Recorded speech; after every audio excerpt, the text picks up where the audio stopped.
참 예수님,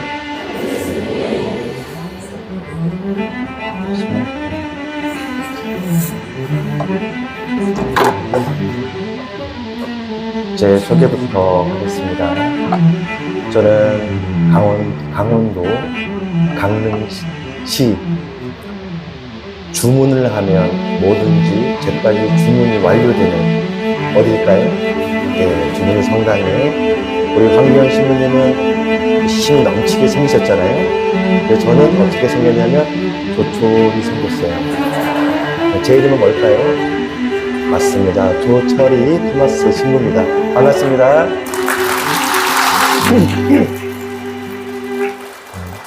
우리 황 신부님께서는 여기서 강론을 안 하시고 마이크를 잡고 내려가신다고 하기 때문에 저도 한번 황 신부님을 흉내내서 내려가 보겠습니다.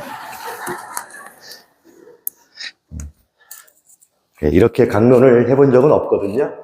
저도 한번 흉내 한번 내보려고요.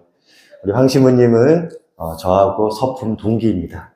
심지어 신학생 때 같은 룸메이트를 했어요. 어제 5시 미사부터 오늘 7시 미사를 거쳐 오늘 교주 미사 때까지 우리 여주성당 교우분들의 모습을 보니까 확실히 우리 황 신부님은 가는 곳마다 활력을 불어넣는 그런 성령을 가지신 것 같아요. 우리 신부님들은 각자 서품을 받을 때 또한 사제의 영과 함께 할 때 하는 그 사제의 영, 서품 받을 때 하나님께서 특별히 사제로서 살 수 있도록 주시는 성령이 있다고 하셨는데 우리 황 신부님은 사람들을 확 쥐어잡고 사로잡아서 나를 따르라 하는 그런 성령을 주셨다면 저는 뭘 주셨을까? 저는 고민을 했어요. 다른 신부님들 보면 강론을 잘하시는 신부님, 또 다른 신부님을 보면 이 건축에 해박한 신부님, 또 공부를 잘하는 신부님, 또 우리 한규현 신부님처럼 카리스마 있는 신부님, 또 어떤 신부님들은 그냥 잘생긴 신부님. 근데 저는 아무것도 없어요. 그래서 저는 도대체 뭘 주셨을까 했는데 찾았어요. 그게 뭐냐? 불쌍히 보이는 영. 신자분들이 저를 보면 불쌍해 보인대요. 그래서 제가 주문진 성당 그리고 영동 가톨릭 사목센터 그 공소 3개 맡은 일이 많거든요. 근데 힘들지가 않아요. 우리 교우분들한테 이거 합시다 그러면 다 따라해요. 왜요? 그러니까 신부님이 불쌍해 보여요. 그래서 어쨌든 그 영 하나로 지금까지 자제 생활을 하고 있습니다. 이번 사순시기에 저는 우리 주문진 본당 교우들에게 단식을 요구를 했습니다. 우리 주문진 본당에는 제가 막내입니다. 단식이 몇 살까지예요? 만 60세까지잖아요. 우리 본당에는 이 단식에 해당되는 교우들이 거의 없어요. 그런데도 불구하고 저는 우리 주문진 본당 교우들에게 전 신자가 다 단식을 하자. 며칠 동안? 40일 동안 단식을 지금도 하고 있어요. 어떤 단식이냐? 한번 따라해 볼게요. 언어의 단식.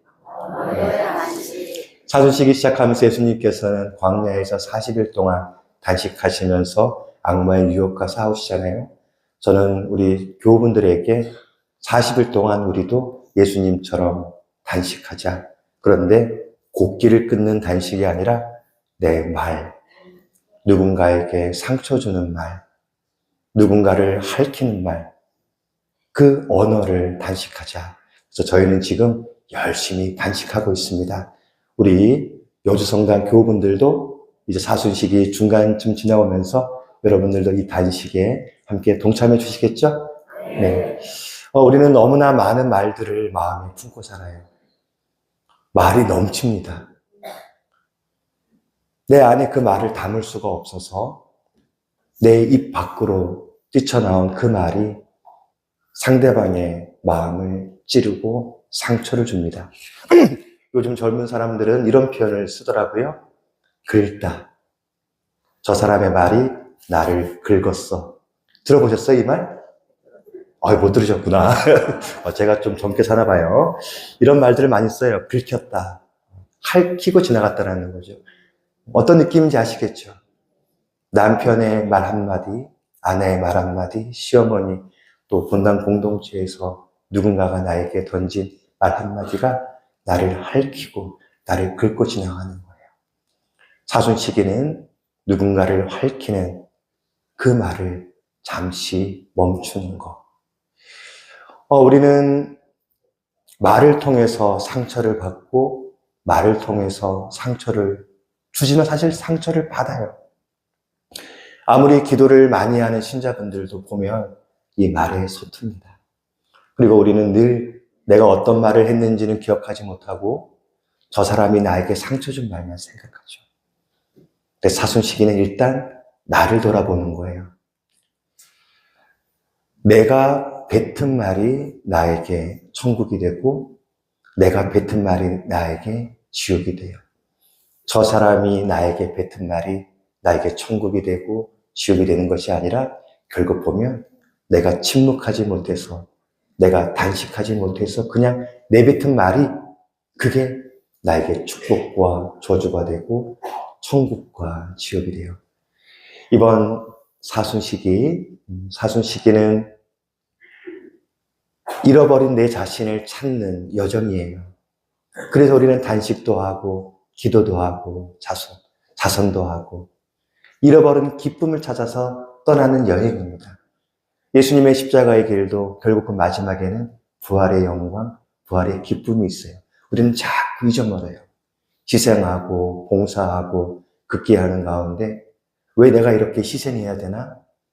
어디로 가고 있는 거예요? 기쁨으로 가고 있어요.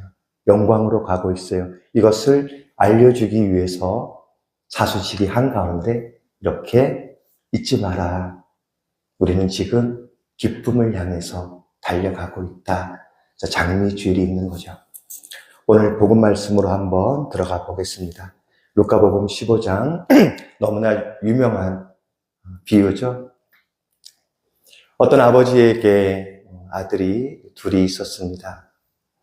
그 중에 작은 아들이 아버지께 나 재산을 좀 형이랑 반씩 나눠서 내 몫을 좀 챙겨주십시오. 그래서 아버지가 허락을 하죠. 그래서 그 재산을 가지고 아들은 떠납니다. 떠나서 아들은 부자가 됐을까요? 거지가 됐을까요? 예, 거지가 됐어요. 아주 상거지가. 방탕하게 방종한 생활을 살았다 그러죠. 자기 재산을 허비하였다 이렇게 나옵니다. 사실 재산을 허비한 것이지만 무엇을 허비한 거예요? 내 자신을 허비한 거죠. 우리는 길을 떠나서 신앙생활을 하면서도 가끔 길을 잃을 때가 있어요. 하나님 없이도 살 수 있겠지? 내 마음대로 한번 살아보자. 그런데 거기서 우리는 내 자신을 허비하고 말아요. 이 아들은 결국 고장에 기근이 들어서 그 고장 주민의 그 돼지 치는 그곳에 들어가서 먹을 게 없으니까 그 돼지 그 열매라도 먹으려고 했는데 그것마저 허락되지가 않았죠. 얼마나 배고프고 얼마나 비참하겠어요. 완전히 나를 잃어버린 거예요. 그래도 부잣집 아들이었을 거 아니에요. 자존감은 높았는데 이렇게 다 허비하고 나서 이제 내 자신도 잃어버리는 거죠. 그 돼지 우리 속에 있는 그 모습은 자기를 포기하는 나의 모습, 아무런 희망도 없는 수치심에 쌓여있는 우리들의 모습이에요. 일어날 수가 없죠. 그 비참한 처지. 내 모습이 이게 아닌데 내 꼬라지를 봐봐요. 얼마나 비참해요. 우리 신앙인들에게 있어서 가장 위험한 게 수치심이에요. 나를 잃어버리는 거예요, 수치심은. 우리는 많은 경우에 신앙생활 하다가 넘어집니다. 어떨 때는 내가 분노해서 넘어지기도 하고요. 어떨 때는 시기와 질투로 내가 넘어지기도 해요. 그리고 오늘 복음의 아들처럼 헛된 망상에 사로잡혀서 살다가 넘어지기도 합니다. 그리고 불안함에 넘어지기도 해요. 그런데 가장 우리가 넘어졌을 때 우리가 다시 내 자신을 회복하기 힘든 그 감정은 뭐냐? 바로 죄책감과 수치심. 그리고 죄책감보다는 수치심이에요. 왜냐하면 수치심은 내 영혼의 파괴예요. 나를 허비시키고 내가 완전히 내 스스로를 비하하고 포기한 거. 이 아들의 처지예요. 자존감이 얼마나 높았어요. 그 돼지우리 속에 있는 내 모습, 이 수치심은 이루 말할 수가 없는 거예요. 우리도 신앙생활 하다 보면 이 수치심에 사로잡힐 때가 있어요. 저 역시도 고등학교 때 죄책감, 수치심에 빠진 적이 있었어요. 책을 한 권을 읽었거든요. 영혼의 성량인가? 제 기억은 그래요. 근데 그 책을 보니까 내가 사는 게 다 죄인 거야. 솔직히 고등학교 1학년이 뭔 죄를 짓겠어요. 근데 그 책을 보니까 나는 이래서 천국을 못 가겠는 거예요. 연옥고래 한 몇십 년, 아니 몇백 년, 연옥을 아주 상세하게 기록을 해놔요. 안 되겠다. 총고회를 보자.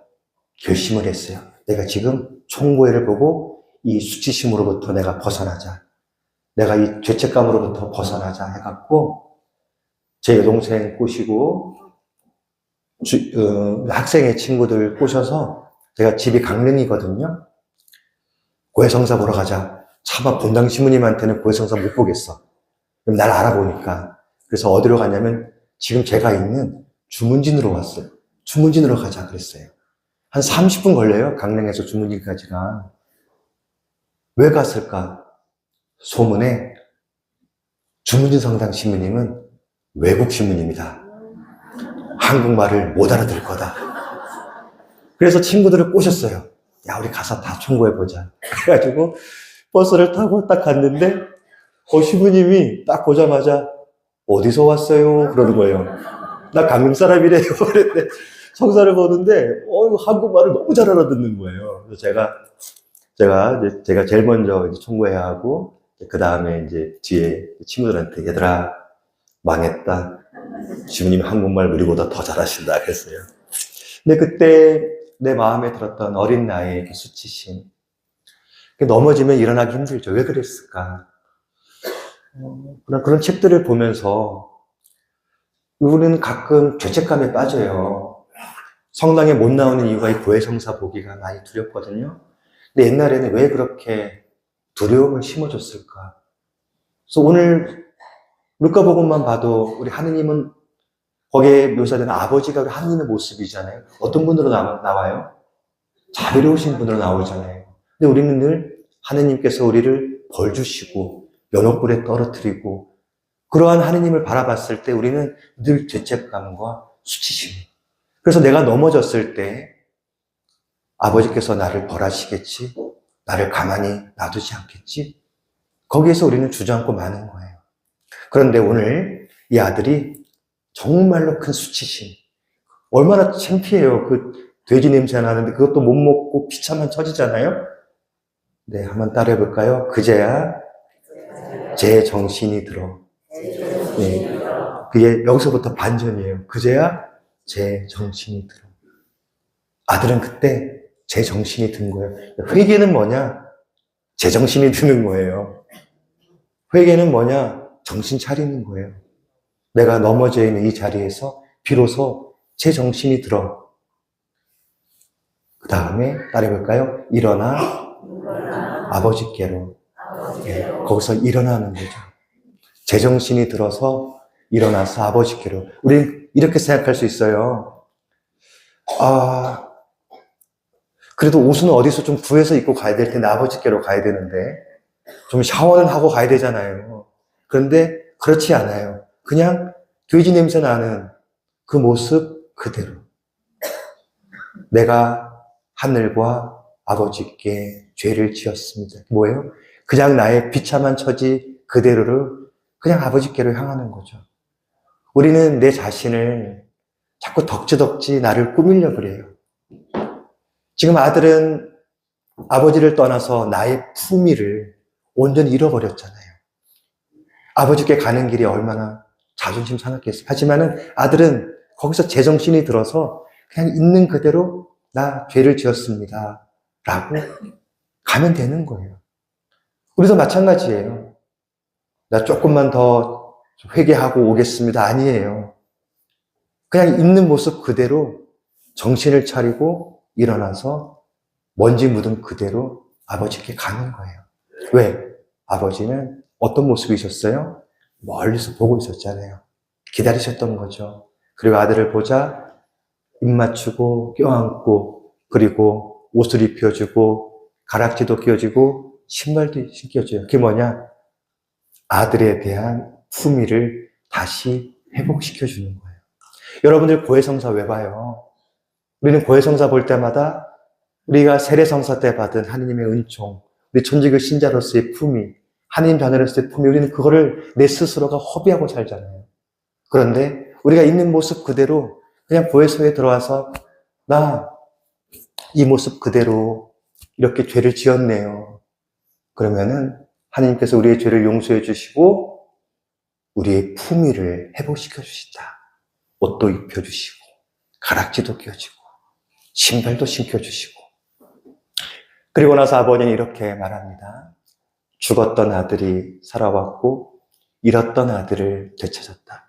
잃었던 걸 되찾는 거잖아요. 그렇기 때문에 즐기고 기뻐하자 그러잖아요. 오늘 고해성사 보신 여러분들 하느님께서 오늘 축제를 벌이시면서 여러분들 잔치에 초대하시잖아요. 그게 뭐예요? 오늘 미사. 오늘 복음의 시작은 뭐예요? 예수님께서 죄인들과 식사를 하니까 바리사의 율법학자들이 저 사람은 죄인과 함께 식탁을 나누는군. 거기서부터 시작된 비유잖아요. 우리는 늘 죄인의 모습으로 하느님 식탁에 초대받은 거예요. 먹고 마시자. 오늘 이 미사 잔치는 누구를 위해서 준비된 잔치인가요? 네, 여러분들을 위해서 준비된 잔치예요. 이번 사순 시기 동안 기쁨을 찾아가는 여행, 그리고 잃어버린 나를 찾는 여행. 한번 따라해 볼까요? 나는 어디서 길을 잃었는가? 나는 어디서 넘어졌는가? 나는 어디서 나를 잃었는가? 바로 그 자리에서 제정신이 들어 정신을 차려 우리는 아버지에게로. 용서에 대한 이야기. 우리는 가끔 용서하지 못해서 길을 잃을 때가 있어요. 넘어질 때가 있어요. 그래서 용서는 다른 것이 아니라 누군가가 나에게 박아놓은 가시들. 우리는 너무 미워서 일어나지 못할 때가 있어요. 그 미움 때문에. 나를 잃어버린 미움이 있어요.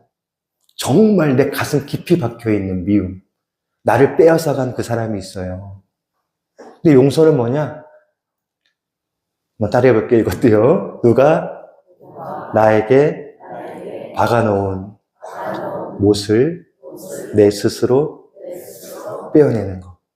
네, 그 용서는 어떤 거는 누가 나에게 박아놓은 게 이 목에 헉 막혀, 어떤 거는 여기에 헉 막혀 있어서 그 사람이 내 안에서 주인 행세를 하는 거예요. 그럼 용서는 뭐냐? 빼앗겨 버렸던 내 자신의 주인 행세를 내가 하는 거예요. 왜? 누가 왜 주인 행세를 여기서 하고 있어? 나를 잃어버린 거죠. 빼앗겨 버린 거죠. 빼앗겼던 아들을 다시 찾잖아요. 여러분들 사순 시기 동안 용서하면서 아마 남편은 여기쯤 걸려 있을 거예요. 아마 시어머님이 여기쯤 걸려 있을 수도 있고, 또 얼마 전에 우리 성당 자매가 했던 건 더 깊은 곳에 박힐 수도 있어요. 그러면 그 사람이 박아놨지만 이거 뽑아내는 건 누구예요? 여러분이 뽑아내는 거예요. 누구를 찾기 위해서? 잃어버린 나를 찾기 위해서. 이제 우리 사순 시기 이제 중간이 더 달려왔습니다. 우리가 가는 이 길, 용서의 길, 회개의 길, 단식의 길이 결국은 누구를 찾기 위한 길? 나를 찾기 위한 길.